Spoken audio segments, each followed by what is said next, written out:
On se donne la suite définie par un égale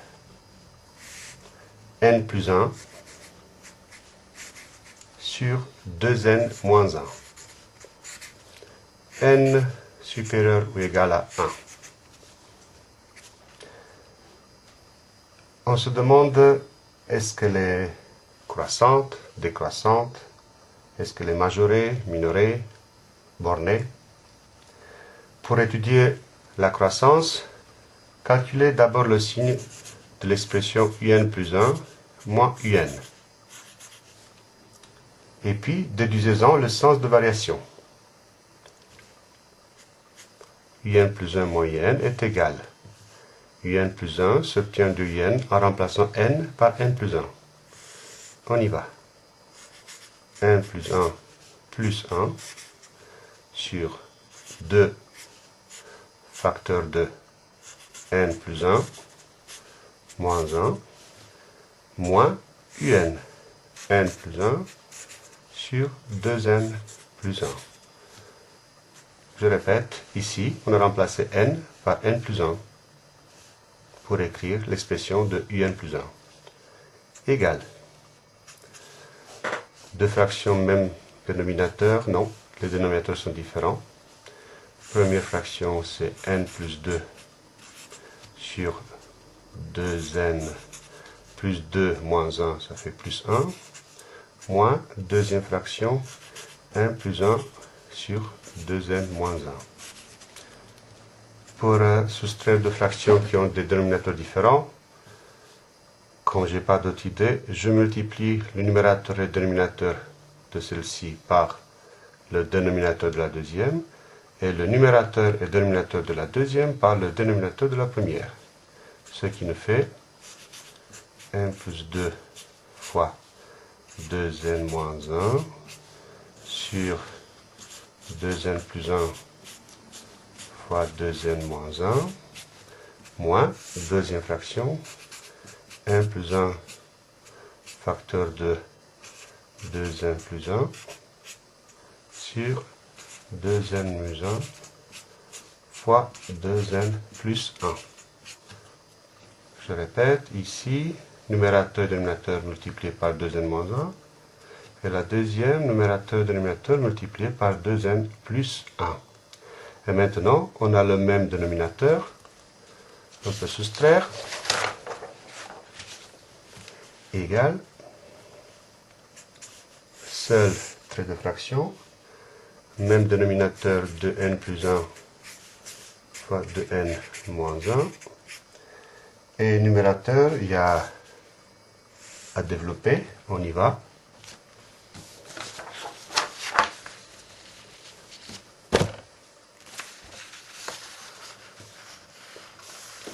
On y va. 2n carré moins n plus 4n moins 2, ça c'est le premier développement, moins le moins de la fraction. Je mets tout ça entre parenthèses pour ne pas avoir de problèmes. 2n carré plus n plus 2n plus 1. Bien. Alors, égal. Je vais réduire tout ça. Bon, allez, j'écris tout encore une fois. Pour le plaisir. 2n carré moins n plus 4n moins 2. J'ouvre les parenthèses. Tous les termes changent de signe à cause du moins. Voilà. Le même dénominateur. 2n plus 1 fois 2n moins 1. Bon, je peux développer, allez, 4n carré moins 1. Selon une identité remarquable. Qu'est-ce qu'on a au numérateur? Il y a des termes qui se réduisent, opposés, 2n carré moins 2n carré. Combien de n il reste? Moins 1 plus 4, moins 1 moins 3. Ça fait 0n. Moins 2 moins 1, ça fait moins 3. Sur 4n carré moins 1. Comme moins 3 est négatif, et comme ça c'est positif, vu que n, je l'appelle, est plus grand ou égal à 1, alors cette fraction est inférieure à 0 pour tout n. Pour tout n bien sûr supérieur ou égal à 0, à 1. Ce qui nous fait, je reprends, que un plus 1 moins un, ce qu'on avait au début, est inférieur à 0, ce qui donne un plus 1 inférieur à un, strictement inférieur. Ça veut dire que notre suite un est strictement décroissante.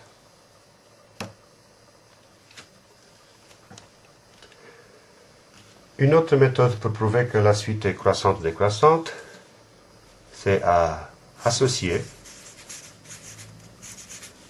une fonction, c'est-à-dire la fonction f de x, qui reprend exactement la gueule de la suite, mais à la place de n, on met x. Pourquoi on met x? Parce que x, on va le faire parcourir l'ensemble des nombres réels positifs. Bon, il faut que x soit différent d'un demi, allez, x supérieur ou égal à 1. Bon, ça vient de la suite, je répète, u indice n égale n plus 1 sur 2n moins 1. L'idée est la suivante. J'attache à la suite un la fonction f, définie pareil, mais ici il y a plus de liberté pour x. X parcourt R, tandis qu'ici n parcourt uniquement n étoiles. Ce qui nous donne la possibilité de dériver f et d'étudier après la fonction f, sa croissance, sa décroissance, les limites et tirer des conclusions.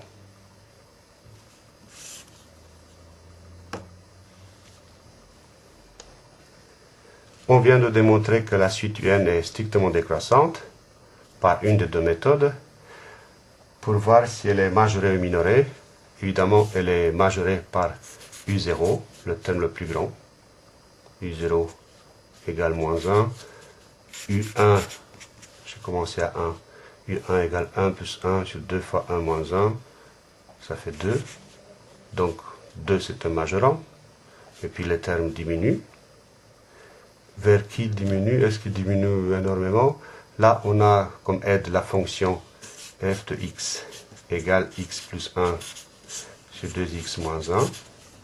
Après son étude, on constate qu'elle est minorée par 1 demi.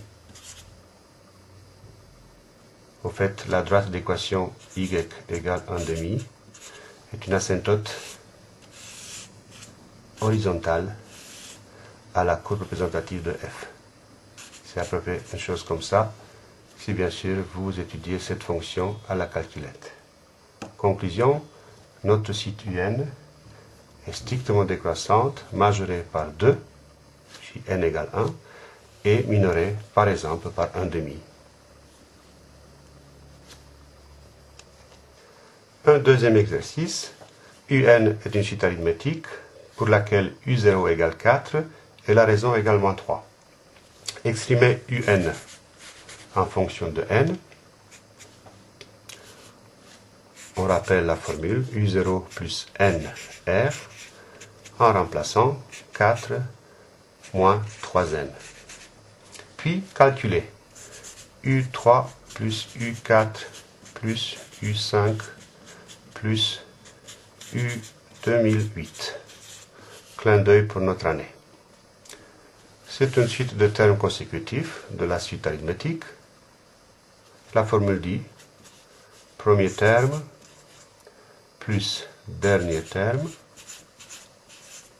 fois le nombre de termes. Il y en a combien? Comme ici il manque U1, U2 jusqu'à U2008. Évidemment, il y a 2006 termes. Et divisé par 2. Égale U3 s'obtient d'ici en remplaçant n par 3. 4 moins 3 fois 3, ça c'est U3, plus U2008, c'est 4 moins 3 fois 2008, fois 2006, sur 2, et un calcul terrible à la calculette nous donne moins 6 43 75. Troisième exercice, on se donne UN une suite géométrique avec U0 égale 1, la raison Q égale 3 quarts. Exprimer UN en fonction de n. La formule dit UN égale U0 Q puissance n. On remplace 1 fois 3 quarts puissance n égale 0,75 puissance n, pour ceux qui adorent le décimal. Puis on demande de calculer la somme U0 plus U1 plus U2 plus etc. plus U100. Ce qui est égal, je remplace 1 plus 3 quarts au carré plus etc. plus 3 quarts puissance 100.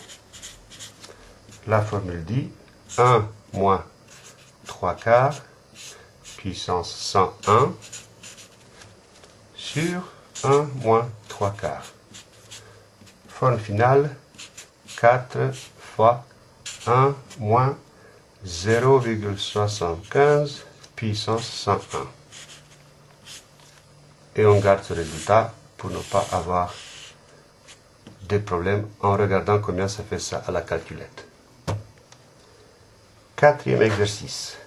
Une balle élastique est lâchée d'une hauteur de 100 cm au-dessus du sol.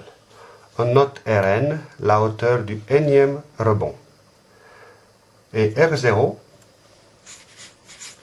c'est la hauteur d'où est lâchée la balle. Donc R0 égale 100 cm.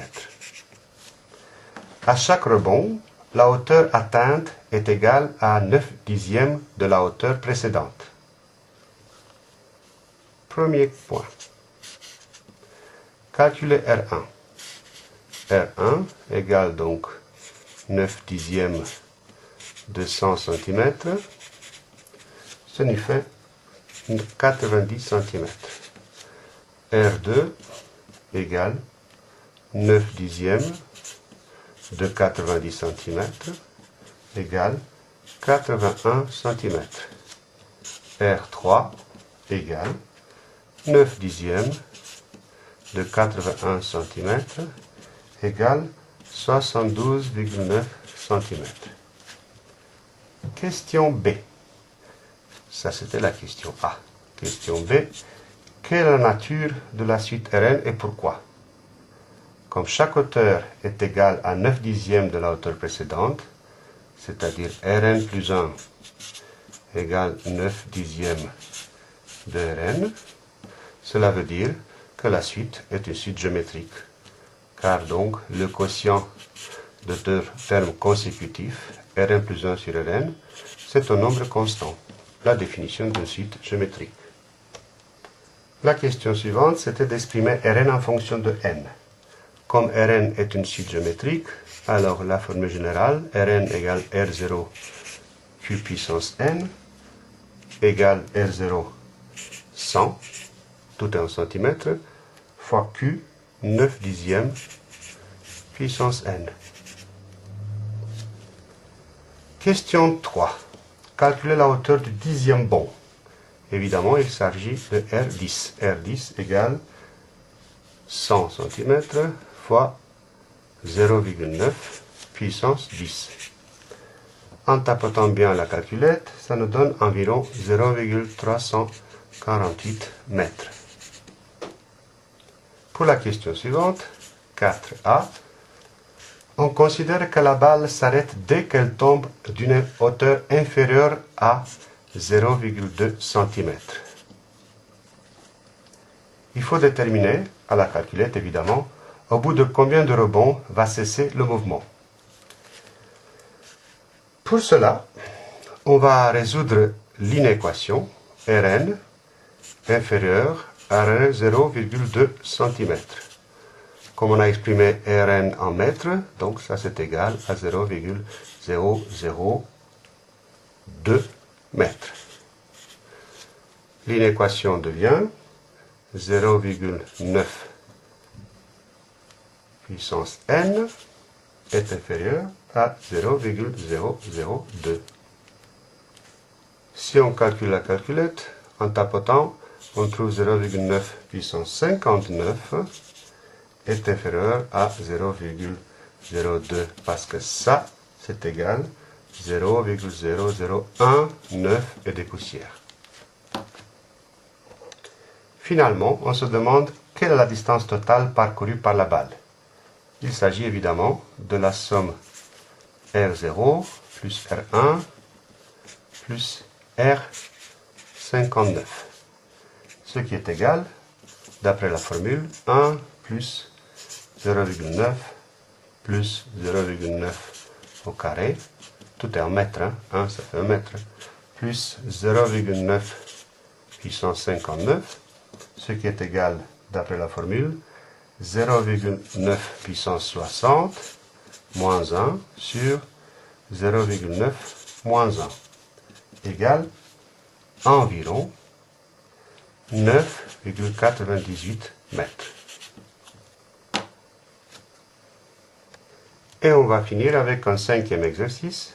On considère la suite UN définie par U1 égale 1 et UN plus 1 égale UN plus N plus sur 6, facteur de N carré moins 3N plus 8.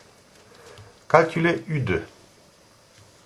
U2 égale, je remplace ici N par 1, 1 plus 1 ça fait 2, U1 plus 1 sur 6, facteur de 1 au carré, moins 3 fois 1 plus 8, égale,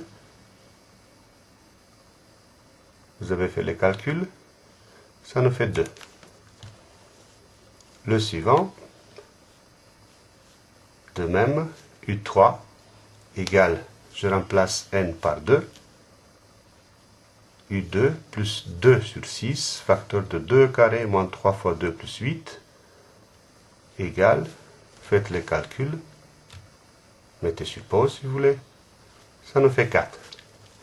Après, U4, on recommence, toujours la formule en haut, U3 plus 3 sur 6, facteur de 3 carré moins 3 fois 3, plus 8, faites les calculs, pause, ça nous fait 8. U5, ce qui demande encore, U5 égale U4, plus 4 sur 6, facteur de 4 carré, moins 3 fois 4 plus 8 égale 16. Résultat, 2, 4, 8, 16. Il demande de conjecturer une formule explicite pour UN. On constate que chaque terme est le double du précédent. C'est, disons, une suite géométrique de raison 2. Le quotient de deux termes consécutifs toujours 2. Alors, UN serait égal à 2 puissance n-1. Formule vérifiée jusqu'à 5. Mais on va calculer U6 maintenant. Alors, U6 égale. Hop. U6 égale toujours la formule dès le début. U5 plus 5 sixième facteur de 5 au carré moins 3 fois 5 plus 8. Égale, je remplace U5. 5 au carré moins 15, ça fait 10. 10 plus 8, 18. 16 plus 5 sur 6 fois 18. On simplifie ici. 16 plus, on simplifie par 6, 3 fois 5, 15, 16 plus 15 égale 31. Et on n'a pas obtenu 32, ce qui était attendu. Autrement dit, notre conjecture est fausse. La suite commence bien comme une suite géométrique, et puis elle déconne. Là, c'est comme ça. À bientôt.